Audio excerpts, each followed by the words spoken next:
This house was Rosemary's favorite. She loved to come here to get away and did that very often. Anytime she was performing east of the Mississippi, she came to this house and right upstairs so she could look out and watch her Navy, which was our ferry boat going back and forth. And she enjoyed being around moving water and always the Ohio River, which was our family's North Star. We were born 20 miles from here, and so this was home ground for us, and it was always important to be grounded in northern Kentucky, right by the Ohio River, and so she felt comfortable here. Rosemary specifically came back to the Maysville and Augusta area because it was a place of peace for her, much like it is for me, where everyone knows each other. You can go to the grocery store, you can walk down the street, and she specifically loved the river. And so she would sit at her bedroom window and look out at the river, and passersby could oftentimes see her sitting up there and wave to her, and she would wave down to them. And it not only made her feel great, but it also makes those of us who are from this area as well feel great that she chose to come back home. She loved it there, just being able to look out at the river, you know, and it really was kind of going back to the beginning for her, and to be there close to her brother, you know, and just really that's where her roots were. I built a home here along with my daughter Mika and my husband.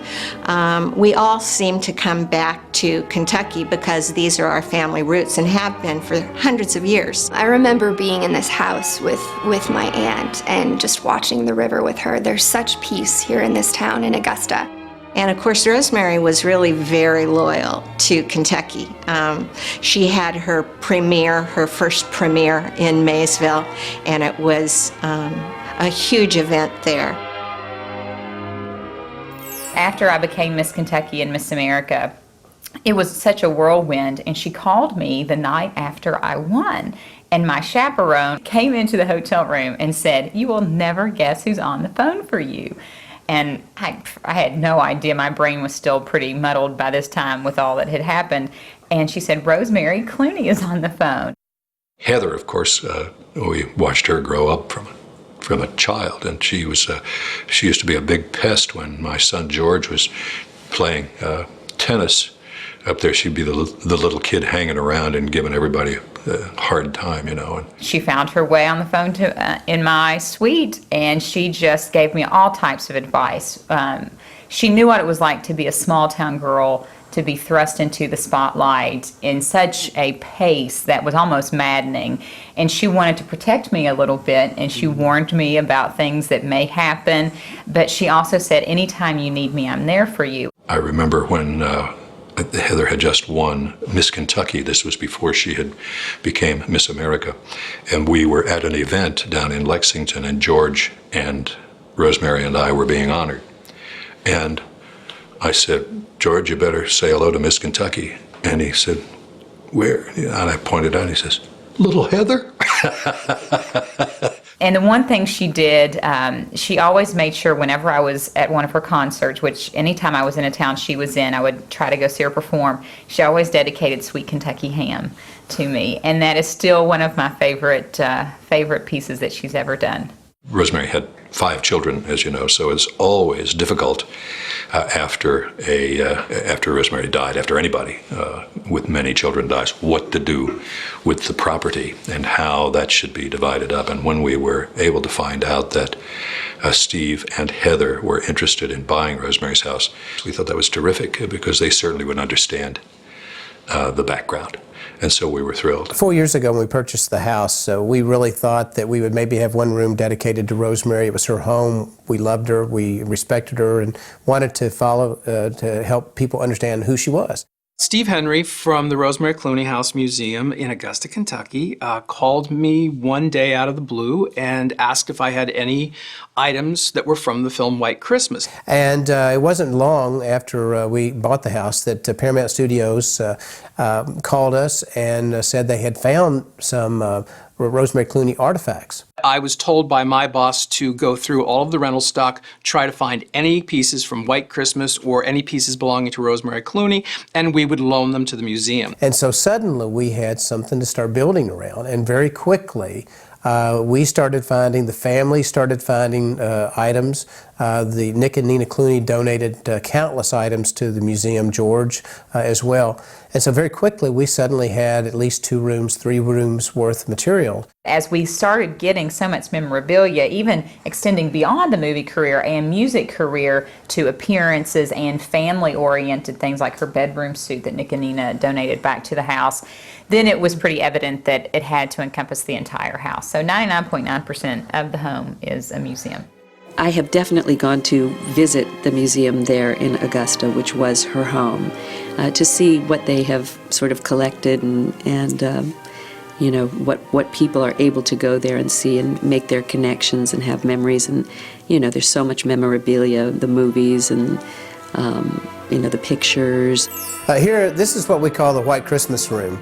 This is a robe that Rosemary wore during the several scenes, actually, but the most important would probably be when she met with Bing at the inn one evening late and actually struck up their romance. This is obviously is faded, but is still in pretty good condition. And again, everything is original except for the tie, and again came out of Paramount Studios. Really, one of the fascinating things we've been able to do is reunite, and we did that in June, reunited the 2 sisters' dresses. In the movie, if you watch very closely, you'll see that there's a lot of sequence under the initial sheer cover, and you can see it very nicely there.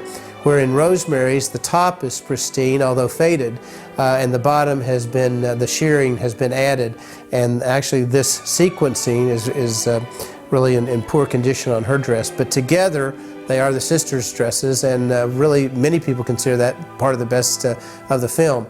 Up here is the only fan that exists from the movie. It was used in the Sisters Act. It was used by both Bing and Danny Kaye, as well as Rosemary and Vera Ellen. We had a feather room at that time. We had the blue fan from the Sisters number, and it was in pretty good shape considering it had faded considerably, but it looks beautiful at they've framed it and it looks quite nice at the museum.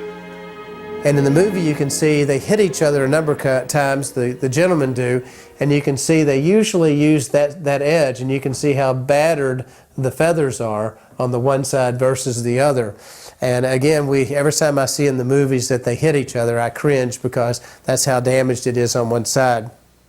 We did have only one dress that's in the museum that is a replica. It is the red outfit that Rosemary Clooney wore. You can see it is obviously in good condition. It's only 5 years old, and it was used for another event, and we brought it into the museum, but it's an exact replica. And it causes us to ask Paramount what happened to the 4 outfits that were used at the very end of the movie.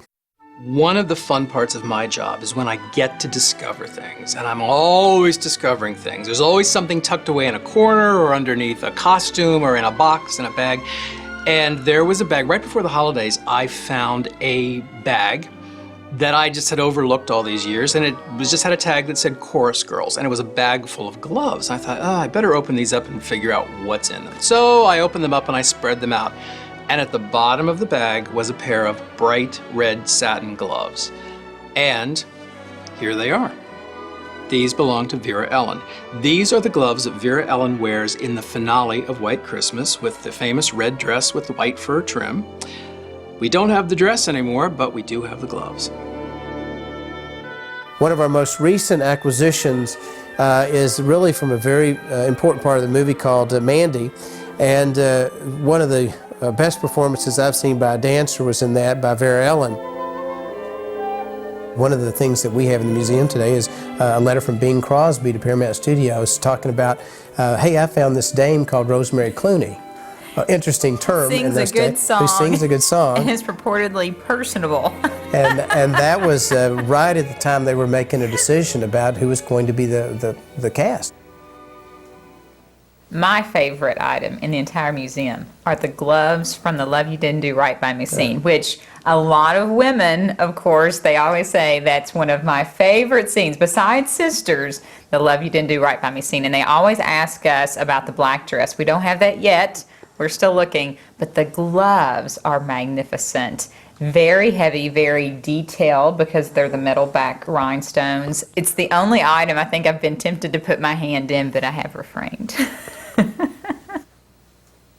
We have kind of looked at White Christmas as our little town is very similar to that Vermont town. You'll see the people celebrating the songs of Irving Berlin and celebrating the movie. As you go through town today, the movie's being played in all the shops and all the restaurants. And so it's something that we've kind of embraced and adopted. And so every year you'll be seeing a White Christmas here in Augusta, Kentucky. Our Miss America will be singing Sisters. Mika, who is Rosemary's niece, will also be the other sister that will be singing. I was so lucky growing up in a family with such a rich musical tradition, much of which came from this movie, White Christmas, you know. Of course, my aunt would always sing White Christmas in tribute to Bing Crosby, who sang it so wonderfully. So participating in that and singing one of the songs that my aunt sang is a real honor. Lord, help the mister who comes between me and my sister. And Lord, help the sister that comes between me and my man. As an archivist for Paramount, there are 3 films that I am always asked about. 1, Sunset Boulevard. 2, The 10 Commandments. And 3, White Christmas. This was the seminal moment of Rosemary's film career, so that's very important to us in our family. She had worked her whole life through the ups and the downs, and at the end of her life had really made a great comeback. And I think this is her due. I think you have to give credit where credit's due, and I think that finally we're able to create something substantial that's long-lasting for her. And I think secretly, although she wouldn't say it, I think that she would be happy. What a gift that the Henrys have given to the family and the town by preserving this place. I'm really grateful. And I see her as a great mentor to me, in that she offered a lot of help at that point when I was able to push the envelope. And I will never forget that. There's still days that I'm sad that she's no longer with us. I know she's smiling down on us, but there are days that it's still hard to think that she's not here. Love, you didn't do right by me.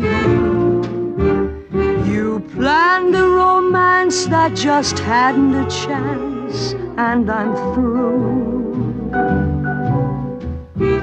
Love, you didn't do right by me.